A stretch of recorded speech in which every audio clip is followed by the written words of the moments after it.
Coming home early from a business trip, I pushed open the door and found my best friend and my husband in bed together. My husband, who used to struggle in bed and barely lasted 3 seconds, was now on top of my best friend like a wild animal. I sneered, pulling out my phone to record a video. Then I packaged it up and sent it to my best friend's husband. And I added a message. Your wife's a real miracle worker, huh? She can even cure a man's ED. Honey, you're recovering pretty fast, aren't you? I leaned against the doorframe, my voice light and airy. The two on the bed froze instantly. My husband, Dylan, stared at me like he'd seen a ghost, stammering, unable to form a single word. My dear best friend, Chloe Davis, reacted quickly, scrambling for the duvet and wrapping it around herself. Audrey, don't rush to explain. I pulled out my phone. Let me snap a pic first. This is the first time in 3 years of marriage I've seen my husband this energetic. Dylan snapped back to reality and lunged at me to grab my phone. He ripped off the covers and I was almost blinded by the sight. Whoa there, honey, easy now. Why so worked up? It's not like I haven't seen you naked before. I took a step back. Oh, right. I guess I haven't. After all, you've been saving yourself for my best friend for the past 3 years. Chloe's cheeks flushed crimson. Audrey, let me explain. It's not what you think. I smiled sweetly at her. Explain what? You sacrificed yourself to help cure my husband's ED? I should be thanking you. You two carry on. I'm just going to call Marcus, your brother, and let him enjoy his wife's spectacular performance. Chloe's face instantly went pale. She was Marcus Evans's wife, and my best friend. I genuinely thought marrying 2 brothers from the Evans family with my best friend was the happiest thing that could happen in my life. Turns out she wanted both men. You wouldn't dare! Dylan roared. I raised an eyebrow. You dared to do it. Why wouldn't I dare? Chloe suddenly lunged forward and grabbed my leg. Audrey, please, don't tell Marcus. I know I messed up. Looking at the best friend I'd grown up with,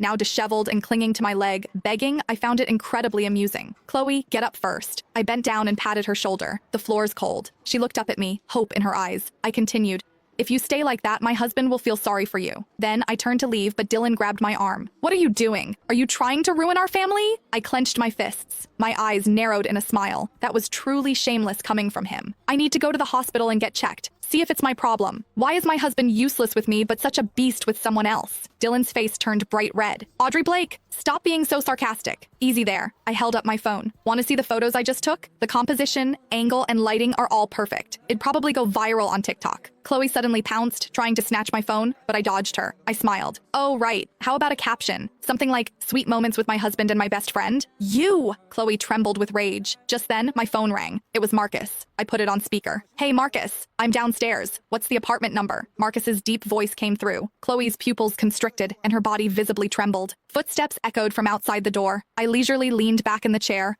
pulled out my phone, and started recording. Marcus pushed the door open, his face expressionless as he scanned the room. His gaze swept past a disheveled Chloe, finally settling on his utterly bewildered younger brother, Marcus. Dylan called out, his voice trembling like a leaf.